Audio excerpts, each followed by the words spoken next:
Olá, senhores, muito boa tarde. Deixa eu ver só se o áudio está saindo certinho para todo mundo, eu creio que sim. Tudo bem, senhores, muito boa tarde. Como é que vão? Senhores, estou vindo aqui hoje falar com vocês sobre algumas questões que foram trazidas aí no dia a dia, em reuniões, em discussões sobre o relatório de transparência salarial. Aquele relatório que o Ministério do Trabalho e Emprego publicou recentemente, foi agora na virada de março para abril, e que as empregadoras, as empresas, as pessoas jurídicas, na verdade, com 100 ou mais empregados, estão obrigados a pegar esse relatório que o Ministério do Trabalho divulgou e colocar aquilo de forma clara, de forma exposta no site da empresa, assim como, de acordo com o cenário, nas redes sociais, como fala o próprio decreto, né? Nós temos, na verdade, sobre esse tema, uma lei, um decreto e uma portaria regulamentando. Veja só, qual que é o ponto importante aqui? Quando você fala de questões de paradigma, questões de isonomia, você trata tanto de questões de profissionais que estejam dentro da mesma atividade, como você também trata de temas de profissionais que encontram-se no mesmo estabelecimento empresarial, que tenham de fato menos de 4 anos de diferença de registro, menos de 2 anos de diferença na entrada de função. Temos critérios para isso. O que o relatório faz, na verdade, quando você analisa esse relatório que foi publicado, é mostrar qual a diferenciação de pagamento que uma empregadora tem em relação a negros, em relação a brancos, em relação a homens, em relação a mulheres. E quais são as diferenciações remuneratórias quando você fala de dirigentes? Lá tem, por exemplo, serviços administrativos e assim por diante. Então, a lógica do relatório, a lógica desse projeto do governo, vamos colocar dessa forma, é fazer com que as pessoas que façam as mesmas coisas tenham os mesmos direitos. As pessoas que façam as mesmas coisas tenham os mesmos benefícios, o mesmo salário, a mesma remuneração, o que é muito justo. Afinal de contas, a própria legislação trata dessa forma. O artigo 461 da CLT fala sobre isso. A súmula 6 do TST, que já é uma súmula bastante antiga, inclusive, súmula 6, veja bem, estamos agora nas 400 e poucas, então já está muito adiantado em termos de quando aquela foi publicada, também trata sobre essa matéria. O que me causa preocupação é que eu noto que as empregadoras, no geral, elas se preocuparam com qual tipo de informação está sendo divulgado no relatório de transparência salarial. Se preocuparam também em saber qual é o impacto daquilo quando você coloca aquilo no site e a sociedade como um todo vê. Se você pegar a lei, por exemplo, que aprovou esse relatório de transparência salarial, ela fala, por exemplo, que esse relatório, uma vez que o governo disponibilizou e uma vez que a empregadora seja obrigada, e é, acima de 100 empregados, seja obrigada a colocar no site, tem que dar ampla divulgação junto aos seus colaboradores, junto aos seus empregados e aí, como um todo, né, toda a sociedade.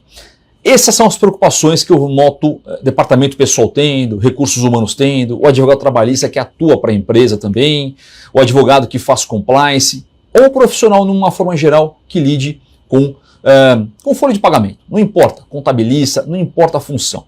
Eu noto que essas são as preocupações. Qual é o impacto, como é que vai ser, como é que não vai ser? A preocupação maior não é essa. A preocupação maior é que uma vez que o governo criou uma lei, naturalmente aprovada pelo Congresso Nacional, uma vez que o Poder Executivo baixou um decreto, uma vez que o Ministério do Trabalho aplicou uma portaria, porque são 3 atos sucessivos, isso demonstra que o governo vai buscar de fato validar e analisar se as empregadoras têm tratado mulheres e homens iguais, negros e brancos iguais. Como é que ela faz isso? Com aquele relatório? Como é que ela faz isso? Com aquilo que foi divulgado? Não, com o E-Social. Esse é o ponto importante. Para quem já participou do meu curso de E-Social, que eu já dou desde 2018, antes disso, na verdade, em 17, 16, enfim, que eu já dou há muito tempo, eu sempre disse que vai ter um dado momento que nós pararíamos de mandar informações para o governo, porque automaticamente, informações que eu digo, informações pontuais, né, só para um ato fiscalizatório, porque na verdade já puxariam pelo E-Social. Chegou o momento, né?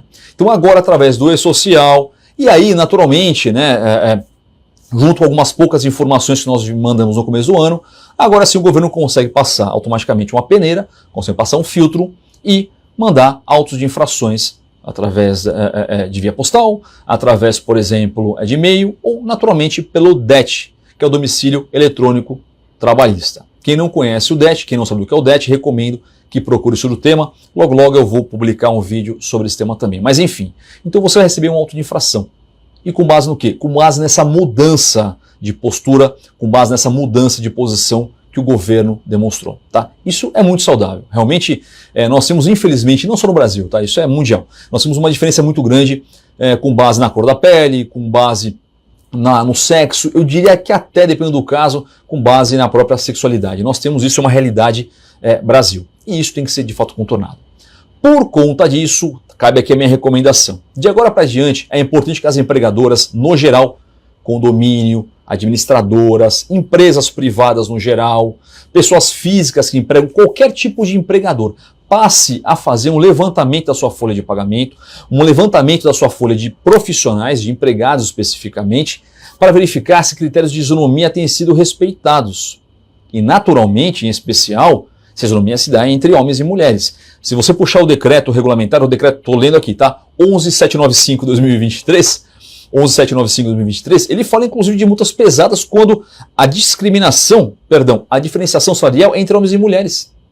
Por entender, entre aspas, de forma presumida, como se fosse algo proposital da empregadora de fato pagar mais para homens, de forma proposital, não uma questão de capacitação, veja bem, tá? Do que para as mulheres. Então é importante que passe a fazer um rastreamento, passar uma peneira, analisando critérios de localidade de trabalho, analisando regras específicas que existem sobre o fato do profissional se encontrar em home office. Então, como é que funciona? Se é home office, tem paradigma, tem relação de isonomia com quem está dentro da empresa?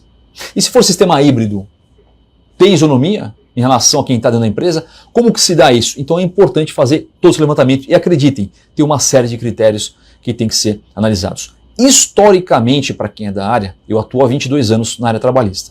Historicamente, para quem é da área, sabe que isso sempre foi uma constante. Né? As empregadoras têm erros de enquadramento, de salários, de benefícios. Mas sejamos muito francos que até então a questão não era uma política federal. Até então era a questão do fulano que entrava com processo contra a empresa, do ciclano que denunciava a empresa. Era nesse sentido.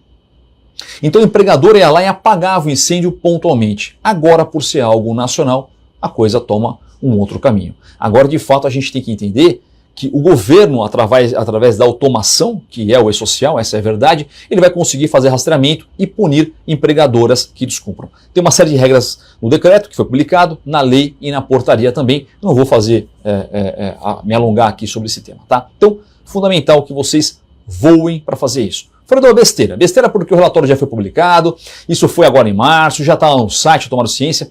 O relatório, senhores, é publicado 2 vezes ao ano, é em março e em setembro de cada ano. E sem prejuízo disso, a gente sempre tem que considerar que o que passou de fato você não consegue refazer, isso é impossível, né? O que está no passado a gente não consegue refazer, a gente corrige de um certo momento para frente. É o exemplo que eu dou em todo o treinamento que eu falo, que quando você comete um erro, é como quando você tem um erro que ele é recorrente, vamos falar dessa forma, é como um incêndio numa floresta. Está queimando, está queimando. O que você pode fazer? Apagar, parar. Mas o que queimou, queimou. O que queimou é o passado. O que queimou você não corrige mais. Não tem jeito. Já queimou, perdeu.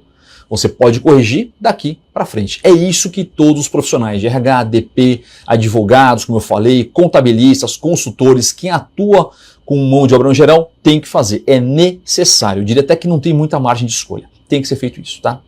Por conta disso, eu venho convidar vocês aqui, e o link está aqui embaixo, tem um curso que vai ser ministrado agora no dia 25 de abril. É uma quinta-feira, estou vendo aqui no calendário, e é um curso de meio período. É um curso que não vai tomar seu dia todo, das 13 às 18 horas, tá? Até às 18 horas, de acordo com o número de perguntas, naturalmente, até às 18 horas. Esse curso vai ser feito de forma presencial no nosso auditório, que fica aqui na região da Avenida Paulista, o endereço está aqui nesse link aqui embaixo, ou também pode ser assistido se você não estiver em São Paulo, não estiver no município de São Paulo, ou não quiser ir presencialmente no auditório, também pode ser assistido de forma online, tá? Você pode acessar e fazer a inscrição de forma online em tempo real. Naturalmente, todas as perguntas feitas no auditório são repassadas para quem está no online, todas as perguntas do online são repassadas para quem está no auditório. É uma oportunidade para você entender, inclusive dentro de uma planilha, que eu vou mostrar para vocês, como que você faz essa apuração, como que você corrige a diferenciação entre benefícios, como é que você corrige a diferenciação remuneratória, como é que você detecta e o que você tem que fazer de acordo com o que você